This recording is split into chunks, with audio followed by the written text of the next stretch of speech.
Hey there, fellow humans. Let's talk about the wonderful world of tech, shall we?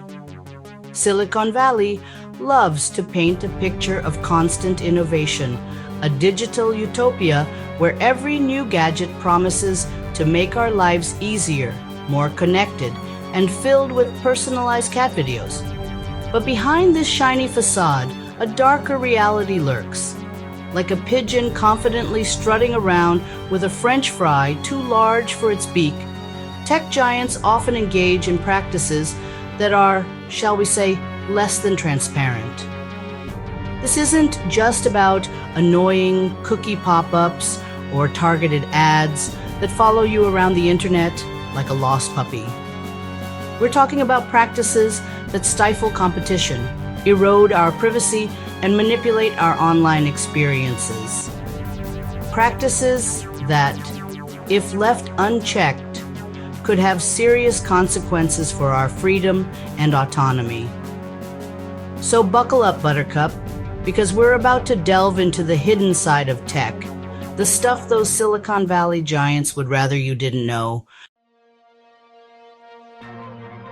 Remember that time you discovered a cool new app only to see it disappear from the App Store a few months later? No, you didn't imagine it. It's often due to killer acquisitions. A tech giant buys out a small, innovative company. Sometimes they integrate the technology, but often they shut it down. Google has a long history of this. Remember when Google bought YouTube, or Waze and Nest? Each acquisition solidified Google's dominance. Facebook did the same with Instagram and WhatsApp. It's like playing Monopoly with someone who buys every property. Not fair, is it? Remember privacy? That quaint notion that you have some control over your personal information? Yeah, about that. In the digital age, privacy is about as real as a unicorn riding a dragon through a rainbow.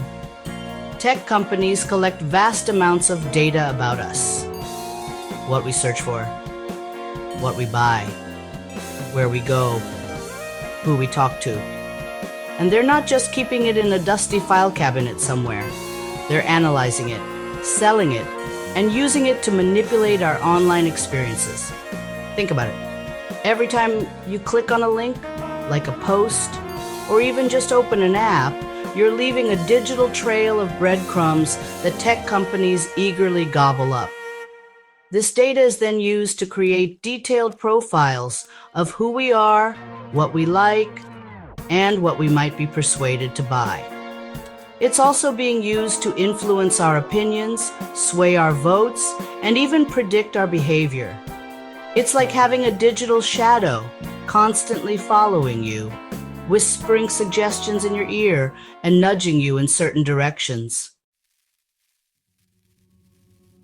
Ever feel like you're stuck in a tech echo chamber, surrounded by the same products and services with no escape in sight? That's not a coincidence, my friend. It's all part of the tech giant's master plan, ecosystem building. Here's the gist. Tech companies want to create closed ecosystems where you're locked into using their products and services. They do this by making it incredibly convenient to stay within their walled garden, while simultaneously making it a nightmare to leave. Take Apple, for example. They've created an ecosystem where your iPhone, iPad, MacBook, and Apple Watch all work seamlessly together. It's convenient, sure, but it also makes it incredibly difficult to switch to a different brand without sacrificing functionality and ease of use. Amazon is another prime example.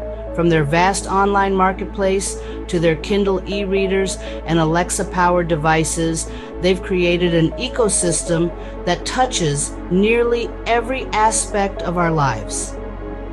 It's all too easy to get sucked into their web of convenience, only to realize later that you're trapped. Remember that time you went down a rabbit hole of YouTube videos only to emerge hours later, dazed and confused, wondering how you got there? You can thank or blame algorithms for that. Algorithms are the invisible puppet masters of the internet, controlling what we see, what we read, and who we interact with online. They determine which posts show up in our news feeds, which search results we see, and even which videos autoplay next. On the surface, algorithms seem like a good thing. After all, they're designed to show us content we're interested in. But the reality is far more insidious. Algorithms create filter bubbles, echo chambers where we're only exposed to information that confirms our existing biases. This lack of diverse viewpoints can have serious consequences, leading to increased polarization, the spread of misinformation, and a distorted view of the world. It's like living in a world where everyone agrees with you all the time. Sounds great at first, but it quickly becomes a recipe for intellectual stagnation and societal dysfunction. So, the tech landscape seems bleak, but don't despair just yet. There are things we can do, as individuals and as a society, to fight back against these shady practices and create a more transparent and accountable tech world. First and foremost, we need to educate ourselves. The more we know about how tech companies operate, the better equipped we'll be to make informed decisions about the products and services we use. Read articles, watch documentaries, and engage in conversations about these issues. Knowledge is power, people. Second, we need to be more mindful of our digital footprint. Think before you click. Be wary of what information you share online, and consider using privacy-focused alternatives to mainstream tech products. It might seem like a small act of rebellion, but every little bit helps. Finally, we need to demand better from our elected officials. We need stronger regulations to protect our privacy, promote competition, and ensure that technology serves humanity, not the other way around. Contact your representatives, sign petitions, and make your voice heard. You know that feeling when you're playing a game against someone who's clearly cheating, and there's nothing you can do about it? That's what it's like trying to regulate tech giants. They have vast resources at their disposal, armies of lawyers, lobbyists, and PR experts. While regulators are often outmatched and outgunned, it's like bringing a knife to a gunfight, except the gun is also a flamethrower that shoots money. This resource asymmetry makes it incredibly difficult to hold tech companies accountable for their actions. They can afford to drag out legal battles for years, lobby for favorable regulations, and even spin negative press to their advantage.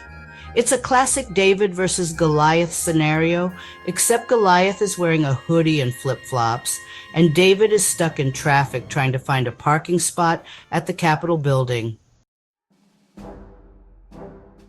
We've reached a tipping point, folks. The decisions we make today about technology will have profound implications for our future. Will we continue down the path of unchecked corporate power and diminished individual autonomy? Or will we demand a different future, one where technology empowers us, not enslaves us? We need greater transparency from tech companies about how their products work, how they collect and use our data, and how they influence our online experiences. We need stronger regulations to protect our privacy, promote competition, and ensure that technology serves the common good. This isn't just about protecting ourselves, it's about protecting future generations. We need to create a world where technology is a force for good, not a tool for manipulation and control. We need a world where our digital rights are respected, our privacy is protected, and our online experiences are free from undue influence. The future of tech isn't written in stone, my friends. It's a future we have the power to shape. But it's going to take all of us, consumers, regulators, and even those within the tech industry itself, to demand better, to push for change, and to create a digital world that reflects our values. So let's get to work, shall we? Let's spread awareness, challenge the status quo, and hold those tech giants accountable. Let's reclaim our digital future and build a world where technology serves humanity, not the other way around.